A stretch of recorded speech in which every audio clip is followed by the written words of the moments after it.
Hello, कैसे हैं आप लोग। हम उम्मीद करते हैं आप लोग अच्छे होंगे। तो चलिए आज जो है हम स्टार्ट करने वाले हैं जो सिलसिला हम लोग जारी किए हुए थे रिकॉर्डेड फॉर्म का। जो पिछला वीडियो रिकॉर्ड में देंगे वही सिलसिला चालू है और उसमें जो है आज आपका होगा वर्ण विचार। और अगर आप चैनल पे नए हैं तो चैनल को सब्सक्राइब कर लीजिएगा और लाइक कर लीजिएगा और शेयर जरूर कीजिएगा अपने दोस्तों के साथ। तो चलिए आज का हम वीडियो स्टार्ट करते हैं वर्ण विचार। तो देखिए सबसे पहले क्या है वर्ण विचार। तो वर्ण विचार के बारे में जानने से पहले हम लोग को जानना होगा व्याकरण के ये क्या है अंग है ना, व्याकरण के अंग है। अगर व्याकरण के बारे में अगर आप नहीं जानते हैं तो आप जाके पिछले वाले वीडियो में जाके देख लीजिएगा। तो चलिए हम स्टार्ट करते हैं वर्ण विचार। तो वर्ण विचार क्या है? वर्ण विचार व्याकरण का वह विभाग क्या है? वर्ण विचार व्याकरण का वह विभाग जिसमें अक्षरों या वर्णों के उच्चारण, आकार, भेद तथा उनसे शब्द बनने के नियम का वर्णन हो। तो आप यहाँ देखें वर्ण विचार व्याकरण का वह विभाग, विभाग मतलब क्या होता है? स्पेशलिस्ट। अगर आप ये वर्ण के बारे में ही आपको बताएगा, वर्ण विचार में जो है ये स्पेशलिस्ट है वर्ण के बारे में, इसमें वर्ण के बारे में ही हम लोग अध्ययन करेंगे, ठीक ना। जिसमें अक्षरों या वर्णों के आकार, उच्चारण, भेद तथा उनसे शब्द बनने के नियमों का वर्णन हो। मतलब इसमें क्या है आप देखेंगे वर्ण, अक्षरों या वर्ण क्या है वही बात है। अक्षर और वर्ण किस चीज है कि उच्चारण कैसे करते हैं उसके विषय में जानना है। अगर हम लोग क बोलते हैं, क का उच्चारण कहाँ से होता है उसके बारे में अध्ययन करेंगे। फिर उसका लिखावट कैसा है, आकार कैसा है उसके बारे में देखेंगे। फिर उसका भेद कितना है, वर्ण के कितने भेद हैं उसके बारे में देखेंगे। उनसे जो शब्द बनते हैं उनके नियम का भी वर्णन इसमें हम लोग जानेंगे। तो चलिए आपने वर्ण विचार के बारे में जाने। अब उसके बाद देखते हैं एक महत्वपूर्ण बात है ध्वनि। क्या है? ध्वनि। तो ध्वनि को देखते हैं। पहला भाषा विज्ञान में वर्ण को ध्वनि कहते हैं। क्या कहते हैं? भाषा विज्ञान में वर्ण को ध्वनि कहते हैं। यह किसी भी भाषा की सबसे छोटी इकाई किंतु महत्वपूर्ण इकाई है। तो आपको मालूम होगा ये भाषा जो है, ये ध्वनि जो है, अगर ध्वनि नहीं होगा तो कोई भी चीज को हम लोग समझने में या किसी को बताने में समर्थ नहीं हो पाएंगे और समर्थ रहेंगे। इसलिए भाषा का ध्वनि का बहुत ही ज्यादा महत्वपूर्ण है। तो देखिए क्या कर रहा है, ये बहुत महत्वपूर्ण इकाई है। क्या है कह रहा है? भाषा की सबसे छोटी इकाई तो है लेकिन बहुत ही महत्वपूर्ण इकाई है। तो चलिए आप लोग ध्वनि को भी समझे। अब देखते हैं वर्ण। वर्ण किसको कहते हैं? वर्ण उन मूल ध्वनि को कहते हैं, वर्ण उन मूल ध्वनि को कहते हैं जिनका खंड या टुकड़ा नहीं किया जाता है। मतलब वर्ण उन मूल ध्वनि को कहते हैं जिनका खंड या टुकड़ा नहीं किया जाता है, उसे क्या कहते हैं? वर्ण कहते हैं। जैसे आप कहेंगे को, चो, ट, तो, पो, ओ, ये सब क्या है? एक वर्ण है ना, ये वर्ण है। चलिए वर्ण आप लोग समझ गए। अब देखिए वर्ण के भेद जानना है। कितने भेद हैं वर्ण के? वर्ण के दो भेद हैं। एक क्या है? स्वर वर्ण, दूसरा व्यंजन वर्ण। क्या है? पहला है स्वर वर्ण, दूसरा व्यंजन वर्ण। तो आप देखिए वर्ण के कितने भेद हैं? दो भेद हैं। चलिए उसमें देखते हैं। पहला है स्वर वर्ण, दूसरा क्या था? व्यंजन वर्ण। तो हम सबसे पहले देखते हैं स्वर वर्ण के बारे में, उसके बाद देखेंगे व्यंजन वर्ण के बारे में। तो चलिए स्वर वर्ण क्या है? जिस वर्णों का उच्चारण स्वतंत्र रूप से हो, मतलब कहने का हुआ वो उसके पीछे कोई वर्ण नहीं हो, वो स्वतंत्र हो, अपने आप में हो, क्या कहलाएगा? स्वर वर्ण। अर्थात बिना किसी अन्य वर्णों की सहायता से उसे स्वर वर्ण कहते हैं। ठीक। तो चलिए ये आप वर्ण की परिभाषा, स्वर वर्ण की परिभाषा देखें। तो चलिए हिंदी में जो है मूल स्वर कितना है? 11 है। कितना है? 11 है। क्या सब है? ओ, आ, हर्षई, दीर्घई, हर्षऊ, दुर्गऊ, री, ए, ऐ, ओ, औ। कितना है? 11 है। तो आपने देखे स्वर वर्ण कितना है हिंदी में? 11 है।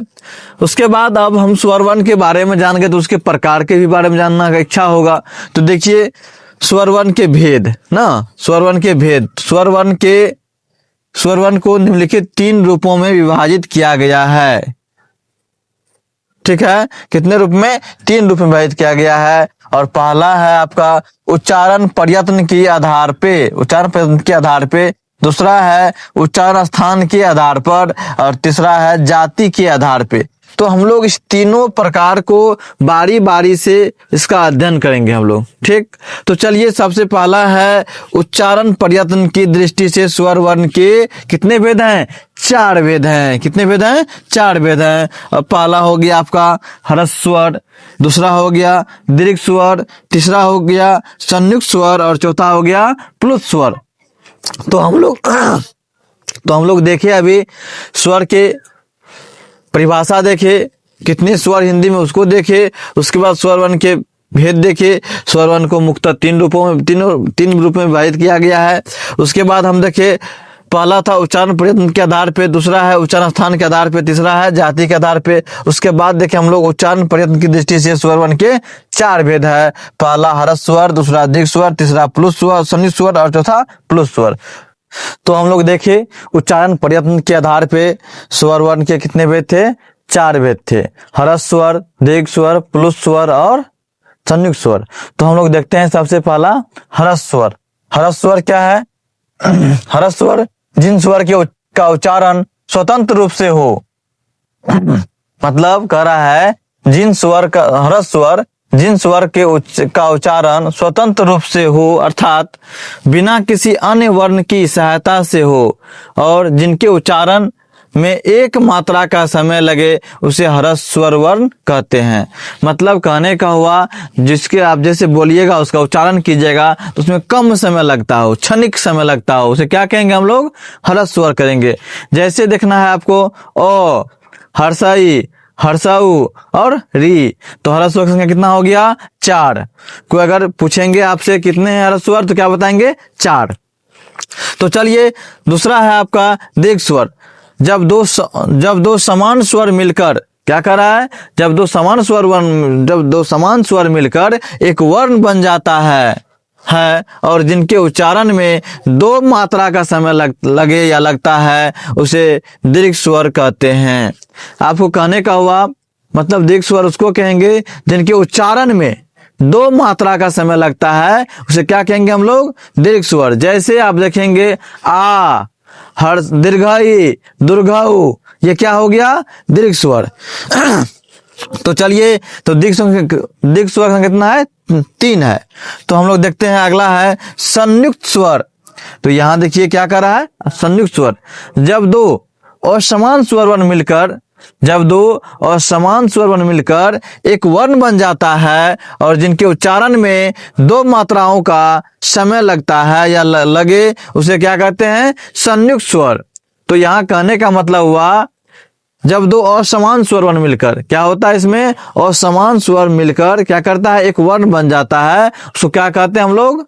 संयुक्त स्वर। तो चलिए हम इसका एग्जाम्पल देखते हैं। ए, ओय, ओ, औ, तो इसकी संख्या कितना है? 4 है। कितना है? 4 है। तो चलिए अगला है प्लुत स्वर। प्लुत स्वर क्या होता है उसके बारे में हम लोग जान लेते हैं। कह रहा है प्लुत का प्रयोग वैदिक साहित्य में होता है। किसमें होता है? वैदिक साहित्य में होता है, लेकिन साहित्य में नहीं होता है।